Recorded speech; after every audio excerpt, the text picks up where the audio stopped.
तो चलिए फ्रेंड्स, करते हैं स्टार्ट आज की अपनी इस क्लास को। और आज की इस क्लास में हमारा टॉपिक है कि भाई साहब मनी का मीनिंग क्या है और मनी के फंक्शन क्या है। बेटा मनी का मीनिंग और मनी के फंक्शन दोनों ही कतई जहरीले है, कतई इंपॉर्टेंट है। भैया एग्जाम में ना पूछ लेता है, भैया आंख बंद करके पूछ लेता है कि मनी का मतलब बता दो और मनी के फंक्शन बता दो, 10 नंबर में एग्जाम में आ जाएगा।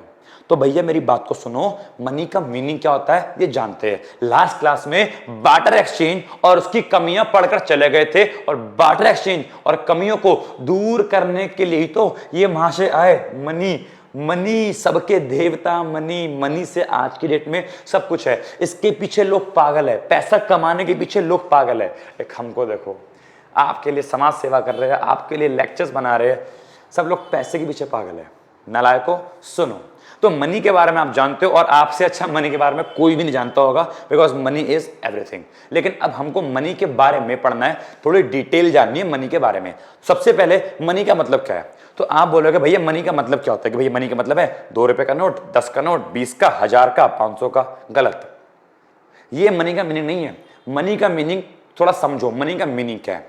Money is anything. इसके मीनिंग में सबसे पहले लिख दिया कि मनी इज एनीथिंग, कि भाई मनी कुछ भी हो सकता है, विच इज जनरली एक्सेप्टेबल। अब इस लाइन का मतलब समझो बेटा, मनी कुछ भी हो सकता है, बस फर्क इतना है अगर उस चीज को, फॉर एग्जाम्पल ये पेन भी मनी हो सकता है।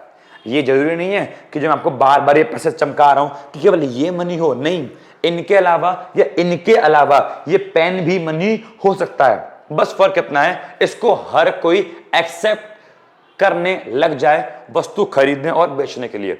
अगर आज की डेट में वस्तु खरीदने और बेचने के लिए लोग पेन को एक्सेप्ट कर ले कि हां अगर कोई मेरे पास पेन लेके आएगा मैं वस्तु बेच दूंगा और मैं बस में बदले में पेन भी, मतलब अगर हम पेन को एज ए यूज करें एक्सचेंज करने के लिए कि आज से देश में कुछ भी खरीदना हो, कुछ भी बेचना हो, हम इस पेन का यूज करेंगे। और जनरली नॉर्मली अब हर कोई इस पेन को एक्सेप्ट कर रहा है वस्तु खरीदने और बेचने के लिए, तो ये पेन मनी बन जाएगा। क्योंकि मनी की विशेषता क्या है, एक मिनट, इसको मनी क्यों बोल रहे हैं? इसको मनी इसलिए बोल रहे हैं क्योंकि आज की डेट में कुछ भी खरीदना हो और बेचना हो, इसके माध्यम से खरीद और बेच सकते हैं, इसलिए इसको मनी बोला। हर कोई इसको एक्सेप्ट करता है, इसलिए इसको मनी बोला। अगर मैं बोलूं पेन के माध्यम से, आज की डेट से पेन के माध्यम से कुछ भी खरीदो और बेचो, तो पेन मनी बन जाएगा। लोग उसको एक्सेप्ट करेंगे खरीदने और बेचने के, तो पेन भी मनी बन जाएगा। तो मनी का मतलब कुछ भी हो सकता है, बस फर्क इतना है उसको हर कोई एक्सेप्ट करे खरीदने और बेचने के लिए। तो मनी इज एनीथिंग, मनी कुछ भी हो सकता है, उसको बस जनरली एक्सेप्टेबल हो, लोग उसे एक्सेप्ट करें as a medium of exchange. Exchange माने क्या? Sale and purchase. कि सेल एंड परचेज करने के लिए अगर हम पेन को भी यूज करें तो पेन भी मनी कहलाया जाएगा। उसके बाद कुछ और बात लिखी है, ये जब हम फंक्शन, मनी का फंक्शन कवर कर लेंगे ये सारी बातें क्लियर हो जाएगी। फिलहाल मनी कुछ भी हो सकता है, बस उसको हर कोई जनरली एक्सेप्ट कर ले as a medium of exchange, मतलब खरीदने बेचने के लिए उसे हर कोई एक्सेप्ट कर ले तो वो चीज मनी बन जाएगी।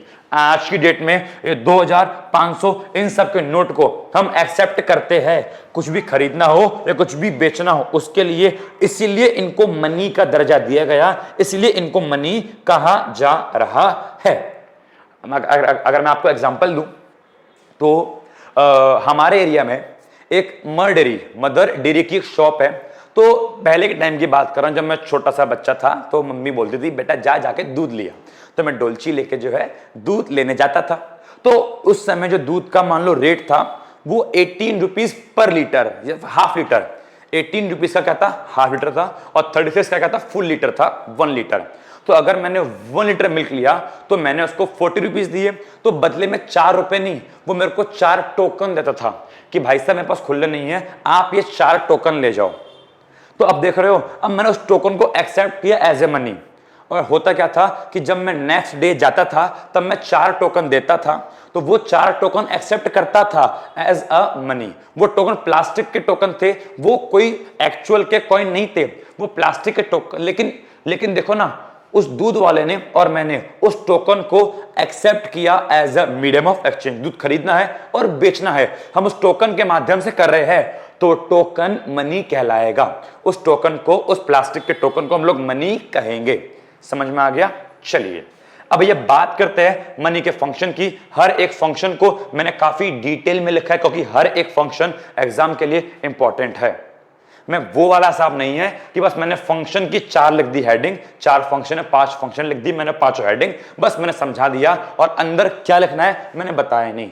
भाई सब बताऊंगा, ये फंक्शन है और अंदर क्या लिखा है हर एक बात पढ़ेंगे। ठीक है भाई सब, इसीलिए मेरे चैनल से जुड़ रहे।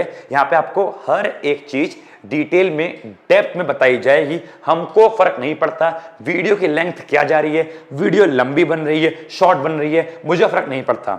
मेरा पर्पस ये है कि अगर मैं कोई टॉपिक पढ़ा रहा हूं तो उसको अच्छे से पढ़ाऊंगा, भले टॉपिक लेंथी चला जाए, वो टॉपिक अच्छे से आना चाहिए ताकि आपको भी लगे कि हाँ हमने कुछ पढ़ाई करी है, हमने कुछ भारी भरकम पढ़ा है।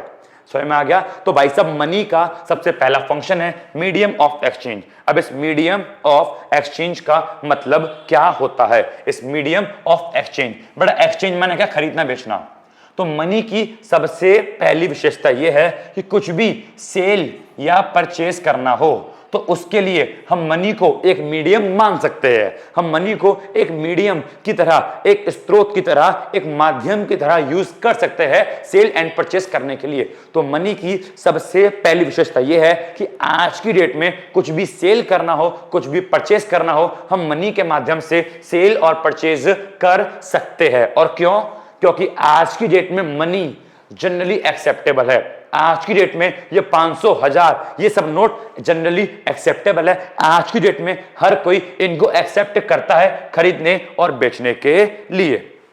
समझ में आ गया? मनी की हेल्प से हम आज की डेट में कहीं भी और कभी भी ट्रांजैक्शन कर सकते हैं। आज की डेट में हमको कस्टमर ढूंढने की नीड नहीं है कि भाई साहब तेरे पास जो वस्तु है वो मेरे को चाहिए और मेरे पास जो वस्तु है वो तेरे को चाहिए। आज की डेट में हमको ऐसी चीज की नीड नहीं है। बार्टर एक्सचेंज में ऐसा होता था, लेकिन जब से मनी आ गया है तो मनी के आने से जब चाहे तब खरीदो और जब चाहे तब बेचो। मनी ने हमारे काम को काफी आसान कर दिया है। समझ में आ गया? तो ये है आपका पहला फंक्शन। क्या लिखा है कि money as a medium of exchange का मतलब ये है कि आज की डेट में हम मनी को यूज कर सकते हैं पेमेंट करने के लिए, हर प्रकार की ट्रांजैक्शन के लिए। कि गुड्स एंड सर्विस में कोई भी ट्रांजैक्शन है आज की डेट में हम मनी का यूज कर सकते हैं। क्यों? क्योंकि इसके पास एक क्वालिटी है। कौन सी क्वालिटी? General acceptability. क्योंकि आज की डेट में मनी को, 500 को, 1000 के नोट को हर कोई एक्सेप्ट करता है। तो हर प्रकार की लेन देन के लिए, चाहे वो लेन देन सुई की हो, चाहे वो लेन देन प्लेन की हो, हर प्रकार की लेन देन के लिए आज हम मनी का यूज करते हैं। Now a person can buy and sell goods at any time and place. आज की डेट में किसी भी टाइम पर और किसी भी प्लेस पर हम मनी की हेल्प से गुड्स एंड सर्विस खरीद और बेच सकते हैं। बार्टर एक्सचेंज में ऐसा नहीं था। वहां पे कस्टमर ढूंढने पड़ते थे कि भाई साहब जो तेरे पास है वो मेरे को चाहिए, लेकिन जो मेरे पास है वो तेरे को भी चाहिए, तभी लेन देन हो पाएगा। तो बार्टर एक्सचेंज में आप जब चाहो तब सेल एंड परचेस कर नहीं पाते थे, लेकिन मनी के केस में आप ऐसा कर सकते हो। मनी के इस फंक्शन ने रिमूव कर दी एक प्रॉब्लम को। याद है बार्टर एक्सचेंज में एक डिफिकल्टी थी, एक प्रॉब्लम थी, lack of double coincidence of bonds, लेकिन मनी ने इस प्रॉब्लम को दूर कर दिया। आज की डेट में गुड्स को एक्सचेंज करना, सेल एंड परचेस करना काफी कन्वीनियंट, सुविधाजनक और काफी सिंपल हो चुका है। मनी ने हमारा काफी टाइम बचाया है, क्योंकि पहले के टाइम पे हम कस्टमर ढूंढ रहे हैं, पूरा दिन हो गया, 2 दिन हो गए, 1 हफ्ता हो गया, सारा कस्टमर ही नहीं मिला। आज की डेट में मनी ने हमारे टाइम को और हमारी लेबर को, मतलब हमारी मेहनत को काफी बचाया है। Money work as a medium of exchange because it is generally acceptable. तो मनी ही आज की डेट में, मनी मतलब क्या? आज की डेट में ये नोट ही एक्सचेंज का काम करते हैं। कुछ भी एक्सचेंज करना हो, खरीदना बेचना हो, ये नोट ही इसका काम करते हैं। क्यों? क्योंकि ये जनरली एक्सेप्टेबल है, इनको हर कोई एक्सेप्ट करता है, और प्लस गवर्नमेंट ने भी, सरकार ने भी इनको अप्रूव कर रखा है और इनको ऑथराइज कर रखा है। मतलब सरकार ने भी ये बात बोल रखी है कि आप लोग इस चीज का यूज खरीदने बेचने के लिए कर सकते हो। तो सरकार द्वारा अप्रूव है, ऑथराइज्ड है, और हर कोई इसको एक्सेप्ट भी कर लेता है, इसलिए इसको मनी कहा जा रहा है। बताइए कि आपको मनी का पहला फंक्शन क्लियर है? एकदम अच्छे से चलिए वीडियो पॉज कीजिए और इसको नोट कीजिए। चलिए तो भैया जी आइए बढ़ते हैं मनी के अगले फंक्शन की ओर। Function number 2, measure of value या फिर यूनिट ऑफ वैल्यू या फिर यूनिट ऑफ अकाउंट, कुछ भी बोल लो, सबका मतलब सेम है। अब सुनो भैया, बार्टर एक्सचेंज में ना एक प्रॉब्लम थी। वो प्रॉब्लम ये थी कि बार्टर एक्सचेंज के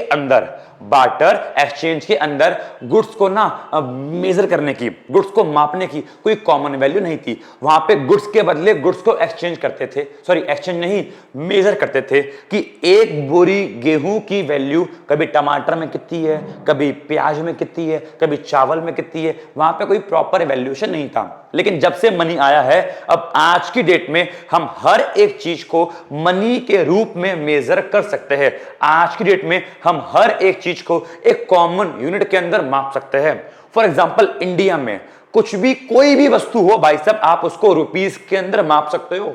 चाहे वो सुई हो, चाहे वो एरोप्लेन हो, हर चीज की वैल्यू रुपीस में है। एक कॉमन यूनिट बन गई रुपीस। अमेरिका में कुछ भी मेजर करना हो, कुछ भी मापना हो, आप यूएस डॉलर में हर एक चीज को माप सकते हो। पाकिस्तान में कोई भी वस्तु आप उसको प्यार में, प्यार नहीं, सॉरी, पार बेटा, पार बोलते हैं, PAR, मतलब पाकिस्तानी रुपया कि पाकिस्तान में आपको कुछ भी वैल्यू को मापना हो, आप उसको प्यार में, सॉरी प्यार में नहीं, आप उसको पार में मेजर कर सकते हो। तो मैं ये कहना चाह रहा हूं, पहले के टाइम पे रुपीस, डॉलर, ये पार वगैरह नहीं था। लेकिन जब से मनी आया, अब हर चीज को हम रुपीस में, डॉलर में माप सकते हैं।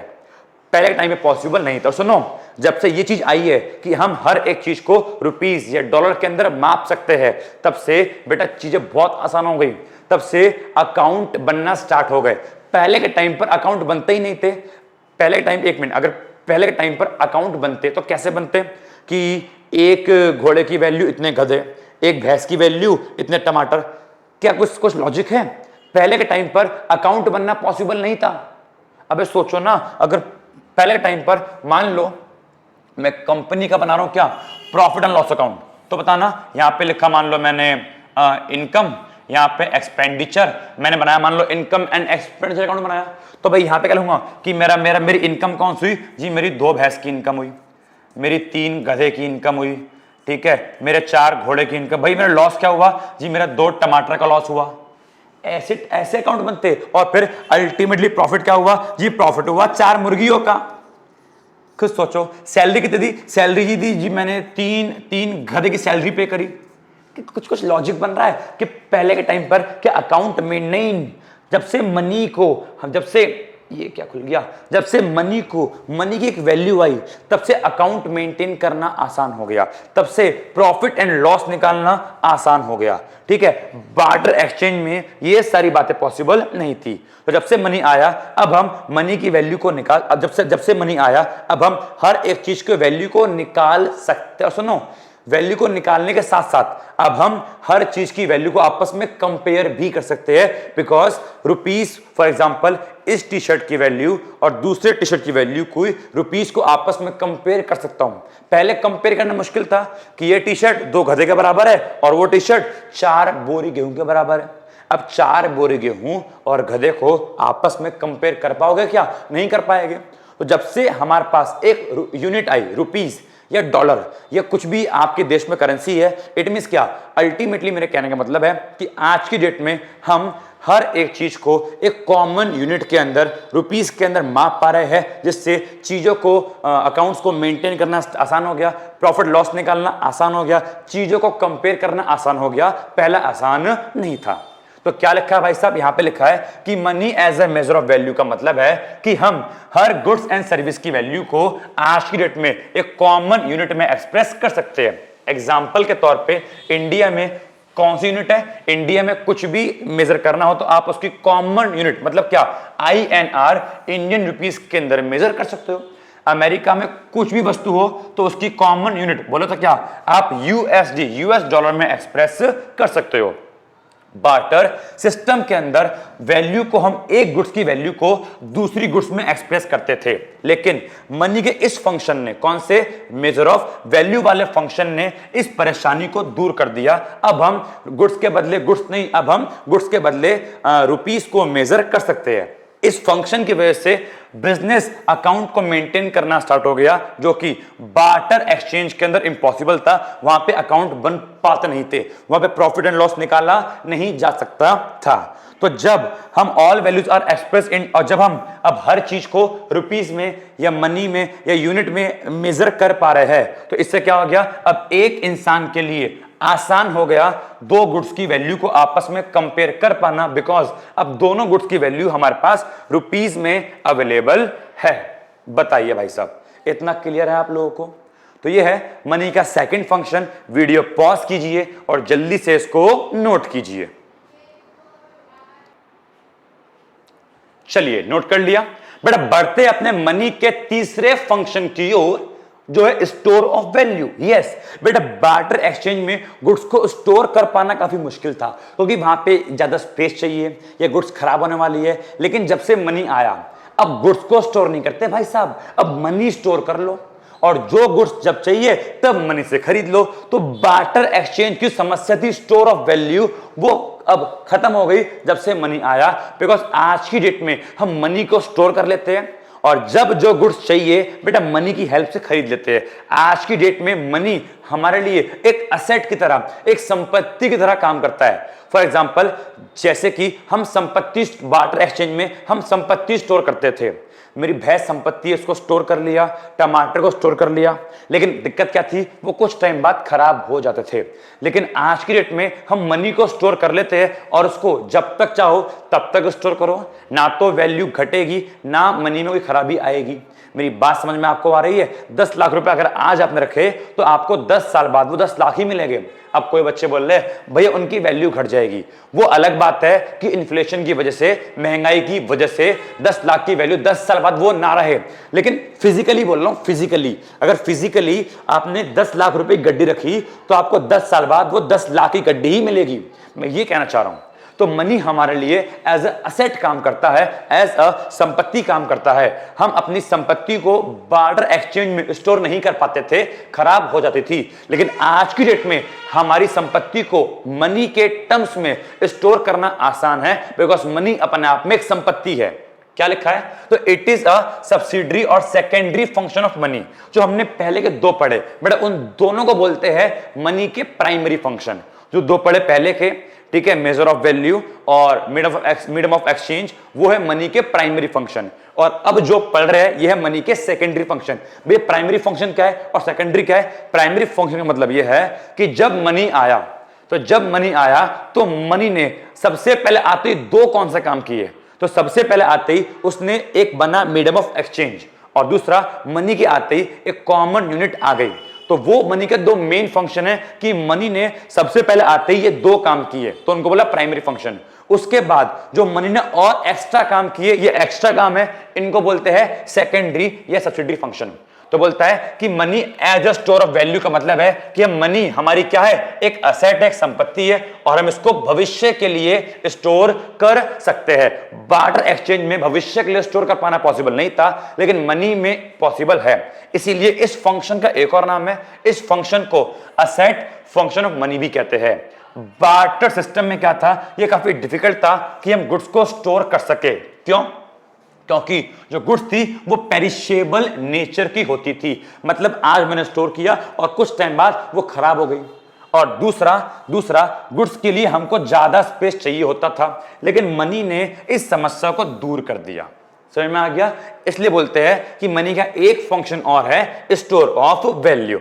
उसके बाद मनी जो है स्टोर ऑफ वैल्यू का जब काम करता है, तो कुछ हमको बेनिफिट देखने को मिलते हैं, जैसे कि money is available in the fractional denomination ranging ₹1 to ₹2000। आज की डेट में हमको जो मनी है, मनी फ्रैक्शन में मिल, देखो बार्टर एक्सचेंज में चीजें फ्रैक्शन में मिल पाना इम्पॉसिबल था।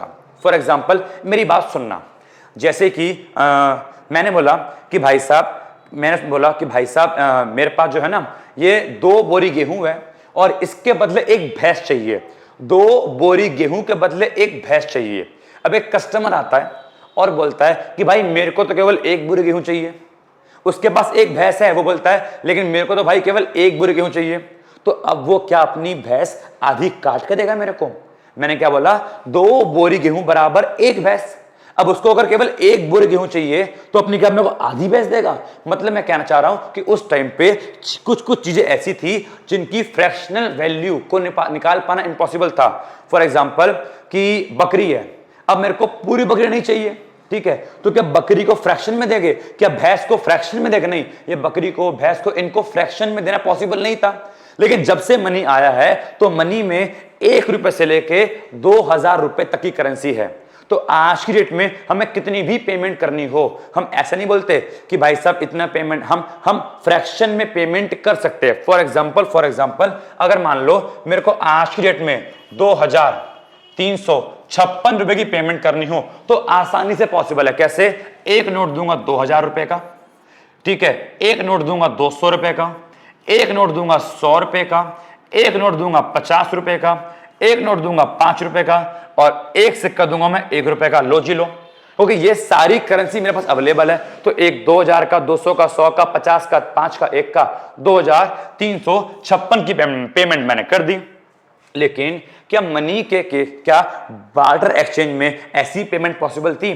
क्या भैंस की पूंछ, भैंस की आंख, भैंस की राख, भैंस की टांगे कैसे काट काट के देंगे? क्या बार्टर एक्सचेंज में ऐसा पॉसिबल नहीं था। तो मनी का सबसे पहला फायदा क्या मिला कि मनी फ्रैक्शन में अवेलेबल है। किसी भी प्रकार की कैसी भी पेमेंट आप मनी के थ्रू कर सकते हो, जो कि बार्टर एक्सचेंज में पॉसिबल नहीं थी। दूसरा, मनी का एक फायदा क्या है? जनरली एक्सेप्टेबल, हर कोई एक्सेप्ट कर लेता है। तीसरा, जो मनी की वैल्यू है वो स्टेबल है अदर गुड्स से। मतलब कि आज जो मनी की वैल्यू है वो 1 साल बाद, 2 साल बाद वही रहेगी, लेकिन गुड्स की वैल्यू में चेंज आता है। टमाटर की जो वैल्यू आज है 1 साल बाद वो वैल्यू नहीं रहेगी, बिकॉज 1 साल के अंदर टमाटर पूरे सड़ के खराब हो जाएगी। तो मनी की वैल्यू स्टेबल है, गुड्स की वैल्यू स्टेबल नहीं होती। उसके बाद मनी एक मोस्ट लिक्विड एसेट्स है। लिक्विड एसेट का मतलब तो जल्दी कैश में कन्वर्ट हो, और मनी ऑलरेडी कैश में। लिक्विड एसेट वो होती है तो जल्दी कैश में कन्वर्ट हो जाए। फॉर एग्जांपल, एक तरफ है मान लो गोल्ड, सोना, और एक तरफ मेरे पास बेटा मान लो है एटीएम कार्ड। बताओ कैश में जल्दी कन्वर्ट क्या होगा? ATM card. एटीएम कार्ड में जाओ, स्वाइप करो, कैश निकाल लो। गोल्ड को कन्वर्ट होने में टाइम जाएगा। पहले सुनार के पास लेके जाऊंगा, वो उसको चेक करेगा, फिर इसके रेट लगाएगा, फिर मुझे कैश मिलेगा। तो एटीएम और गोल्ड में, एटीएम कैश में जल्दी कन्वर्ट होगा और गोल्ड थोड़ा लेट में। तो एटीएम है ज्यादा लिक्विड और गोल्ड है कम लिक्विड। अच्छा, अगला एग्जांपल, एक तरफ है गोल्ड, एक तरफ प्रॉपर्टी के पेपर्स। बताओ कैश में जल्दी कन्वर्ट क्या होगा? गोल्ड। क्योंकि प्रॉपर्टी के पेपर में टाइम जाएगा, गोल्ड जल्दी बिक जाएगा। अब इस केस में क्या है? गोल्ड ज्यादा लिक्विड है और प्रॉपर्टी के पेपर कम लिक्विड है। और अगर बात करूं, एक तरफ है गोल्ड, एक तरफ है कैश, तो कैश तो ऑलरेडी कैश में है ना, तो ये तो ऑलरेडी लिक्विड है। तो वही तो बोलता है कि मनी सबसे ज्यादा लिक्विड एसेट है, बिकॉज वो तो ऑलरेडी कैश में है। उसके बाद बोलता है कि saving in terms of money are much more secured than in terms of good. अगर आप मनी के टर्म्स में सेव करते हो तो ज्यादा अच्छा है, बिकॉज गुड्स के टर्म में सेव करने से गुड्स से खराब हो जाना, खो जाना, टूट जाना, ऐसी बात सामने आती है। तो यह है आपके बेटा मनी का तीसरा फंक्शन। जल्दी से वीडियो पॉज करके इसको भी नोट कर लीजिए। चलिए जी, तो भाई साहब ये तो हमने पढ़ लिया। अब अपने बढ़ते हैं बच्चों अगले फंक्शन की ओर, जिसका नाम है स्टैंडर्ड ऑफ डेफर्ड पेमेंट। अब भैया डेफर्ड पेमेंट का मतलब तो आपको बताया था कि ऐसी पेमेंट जिसका भुगतान फ्यूचर में करना है। तो जब से मनी आया डेफर्ड पेमेंट करना आसान हो गया। आपको पता है कि बार्टर एक्सचेंज में डेफर्ड पेमेंट करना आसान नहीं था। वहां पे प्रिंसिपल अमाउंट निकालना आसान नहीं था, उस पर कितना इंटरेस्ट पे करना है आसान नहीं था। लेकिन जब से मनी आया है डेफर्ड पेमेंट, फ्यूचर की पेमेंट करना आसान हो गया है। बिकॉज आज की डेट में प्रिंसिपल और उसका अमाउंट, उसका इंटरेस्ट निकाला जा सकता है। आज की डेट में डेफर्ड पेमेंट, फ्यूचर की पेमेंट करना आसान हो गया है। पहले के टाइम पर मुश्किल था कि जिस तरह की वस्तु लेके आए हो ना, उसी प्रकार की वस्तु बेचो, वही क्वालिटी होनी चाहिए, वही क्वांटिटी होनी चाहिए। लेकिन आज की डेट में ऐसा नहीं है। लैंडिंग बोरिंग की एक्टिविटीज काफी आसान हो चुकी है, इन प्रिंसिपल और इंटरेस्ट की पेमेंट काफी आसान हो चुकी है। क्या लिखा है कि ये भी क्या मनी का एक सब्सिडरी फंक्शन। डेफर्ड पेमेंट का मतलब होता है भाई साहब वो पेमेंट जिसका भुगतान हमको फ्यूचर में करना है, और मनी ने क्या करा है, डेफर्ड पेमेंट को काफी आसान कर दिया भाई साहब। पहले से जब मनी नहीं था, उसकी जब एब्सेंस थी, तो डेफर्ड पेमेंट क्या थी, काफी डिफिकल्ट थी।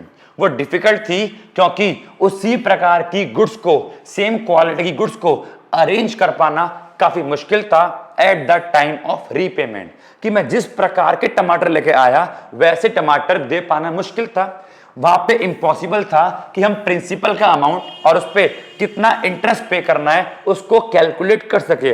फॉर एग्जाम्पल, अगर मैं एक इंसान की भैंस 1 साल के लिए किराए पे लेके आ गया, तो जब मैं उसको भैंस वापसी करूंगा तो इंटरेस्ट क्या दूंगा भाई साहब, एक भैंस और लो भैंस का बछड़ा।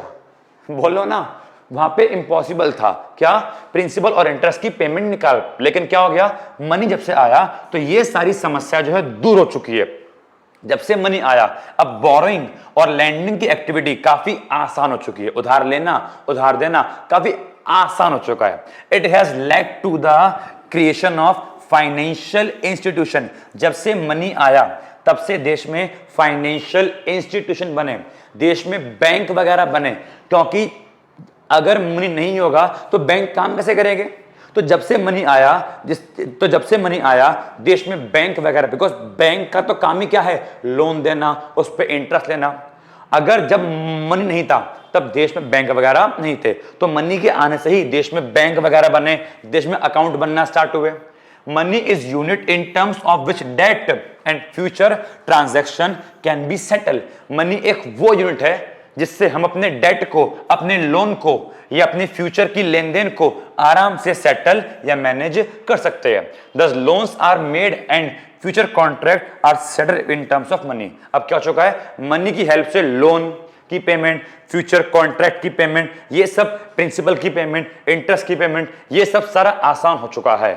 और ये है मनी का function number 4, standard of deferred payment. जल्दी से वीडियो पॉज करो और इसको भी नोट करो। हाँ जी, नोट कर लिया। चलिए बेटा बढ़ते हैं अपने आखिरी फंक्शन की ओर, जिसका नाम है ट्रांसफर ऑफ वैल्यू। बेटा बार्टर एक्सचेंज में आपको पता है कि गुड्स को, मनी तो सब था ही नहीं, कि गुड्स को ट्रांसफर करना मुश्किल था। लेकिन जब से मनी आया है बेटा, गुड्स का या प्रॉपर्टी का किसी भी चीज को ट्रांसफर करना आसान हो गया है। झट से आप मोबाइल के थ्रू या फिजिकली भी ट्रांसफर करना आसान है। आज की डेट में मुझे कोई प्रॉपर्टी खरीदनी है तो सामने वाले बंदे को पैसा दिया, उसकी प्रॉपर्टी मेरी। कोई गुड्स खरीदनी है, सामने वाले बंदे को पैसा दिया, उसकी गुड्स मेरी। तो प्रॉपर्टी और गुड्स को ट्रांसफर करना काफी आसान हो चुका है with the help of money. और सुनो, अपने देश के अंदर नहीं, हम देश के बाहर भी, अगर मुझे देश के बाहर से कुछ खरीदना है, कुछ कंज्यूम करना है, मेरे को देश के बाहर से भाई कपड़े मंगाने हैं, तो मैं with the help of money मैं देश के बाहर पैसा देकर भी कपड़े मंगा सकता हूं। दूसरे देश में इन्वेस्टमेंट करनी है तो with the help of money मैं दूसरे देश में आज इन्वेस्टमेंट भी कर सकता हूं। मैं दूसरे देश की कंपनी के शेयर डिबेंचर बॉन्ड खरीद सकता हूं। मैं दूसरे देश में इन्वेस्टमेंट कर सकता हूं। मैं दूसरे देश में कंजम्पशन कर सकता हूं। मैं वहां की वस्तुएं यहां पे मंगाकर यूज कर सकता हूं। जब से मनी आया है तब से ग्लोबल इकोनॉमी बढ़ चुकी है। जब मनी नहीं था तो ग्लोबल इकोनॉमी मतलब दूसरे देशों के साथ संबंध नहीं थे। जब से मनी आया है तो दूसरे देश के साथ संबंध भी बढ़ गए, ग्लोबल इकोनॉमी सामने आई, ग्लोबलाइजेशन बढ़ा। Because with the help of money हम दूसरे देश के साथ भी आज लेन देन करने में, ट्रांजैक्शन करने में कन्वीनियंट है, ट्रांजैक्शन कर पाना पॉसिबल है। समझ में आ गया। तो ये आपका आखिरी फंक्शन है। क्या बोलता है कि money serve as a convenient mode of transfer of value, कि मनी जो है ट्रांसफर ऑफ वैल्यू के लिए भी काफी एक अच्छा साधन है। Goods and property can be transfer from one place to another with the help of money. Money की हेल्प से गुड्स एंड प्रॉपर्टी को भी ट्रांसफर कर पाना आसान है। ड्यू टू दिस फंक्शन, इस फंक्शन की वजह से money has promoted both consumption expenditure and investment expenditure across the part of the world, कि इस फंक्शन की वजह से अब हम पूरे वर्ल्ड में कहीं भी कंजम्पशन या कहीं भी इन्वेस्टमेंट कर सकते हैं। मनी के इस फंक्शन की वजह से ग्लोबल इकोनॉमी का कंसेप्ट हमारे सामने आया है। मार्केट अब इतनी डेवलप हो चुकी है कि हम अक्रॉस इंटरनेशनल बॉर्डर के पार भी आज की डेट में हम लेन देन ट्रांजैक्शन कर पाते हैं इस फंक्शन की वजह से। तो भैया मनी के 5 फंक्शन थे, मनी के पांचों फंक्शन मैंने आपको भाई साहब पढ़ा दिए। बताओ समझ में आ गया? अरे बोलो ना समझ में आ गया, बोलो ना समझ में आ गया। 5 फंक्शन मैंने पांचों पढ़ा दिए। अब मेरे को एक पोयम याद आ रही है, एक पोयम याद आ रही है कि money is the matter of function for, एक लिख रहा हूं poem, money is the matter of function for. अब ये फंक्शन तो 5 है, लेकिन इस पोयम में हम केवल 4 बोलेंगे कि money is the matter of function for, money is the matter of function for. अरे बोलो ना मेरे साथ, अरे बोलो ना, मनी इज द, भैया ये यो हनी सिंह की कोई रैप सॉन्ग तो नहीं है कि मनी इज द मैटर, समझ रहे हो कि money is the matter of function for, money is the matter of function for, money is the matter of function for. ठीक है, 1 मिनट रुको, मैं पूरी पोयम लिख दूं।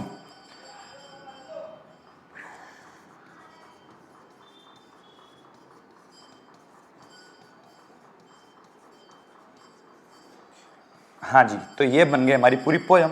अब ये पोयम मैंने पोयम नहीं बनाई, ये आपको पहले बोल दूं, ये पोयम बेटा बुक वगैरह में लिखी हुई है, तो मैंने वही कही, तुम बोलो कि भैया आपने तो हमें पागल बना दिया। नहीं, ये पोयम बुक वगैरह में लिखी हुई है कि money is the matter of function for, money is the matter of function for, money is the matter of function for, money is the matter of function for a medium, a measure, a standard, a store, a medium, a measure, a standard, a store। तो उसको पूरा बोलूंगा तो बोलेगा money is the matter of function for, money is the matter of function for a medium, a measure, a standard, a store। Actually जिसने poem बनाई है वहां पे लास्ट में राइमिंग सेट करी है कि for और store, ये मैच सा हो रहा है। समझ में आ गया? यहां पे मनी के 4 फंक्शन के बारे में बोला गया है कि पहला function a medium of exchange, दूसरा function a measure of value, तीसरा function a standard of deferred payment, चौथा function a store of value. Transfer of value वाला शामिल नहीं करा उस पोयम जिसने बनाई उसने। बाकी ये बाकी याद करने में आसान है कि money is the matter of function for a medium, a measure, a standard, a store. समझ में आ गया? अच्छी लगे तो नोट करो, नहीं लगे तो भाड़ में जाए। हमने भैया 5 फंक्शन पढ़ लिए। ठीक है भाई साहब, इतना क्लियर है बेटा? आज के लिए इतना काफी है। ओके, तो आज के लिए इतना काफी है बेटा। मिलते हैं अपनी नेक्स्ट क्लास में, नेक्स्ट वीडियो में, नेक्स्ट लेक्चर में। मेरा मोबाइल नंबर आपके पास है, व्हाट्सएप नंबर आपके पास है, डिस्क्रिप्शन में जाइए, टेलीग्राम चैनल का लिंक गिवन है, उस पर क्लिक कीजिए, हमारे चैनल को ज्वाइन कीजिए। अगर ज्वाइन नहीं कर पा रहे तो मुझे व्हाट्सएप कीजिए, मैं आपको लिंक भेज दूंगा। ठीक है, और व्हाट्सएप क्या करेंगे? अपना नाम, अपना कोर्स, अपना कॉलेज और किस स्टेट से आप बिलोंग करते हैं। ठीक है, और ये इसलिए भी जरूरी है कि अगर आपको कोई टॉपिक एक्स्ट्रा आ रहा है और आप मुझे चाहते हो कि बताऊं, तो आप मुझे व्हाट्सएप कर सकते हो, और बाकी नोट्स के लिए कुछ भी बात करने के लिए मुझे व्हाट्सएप कीजिए। ठीक है, थैंक यू सो मच बेटा, bye bye, God bless you, take care.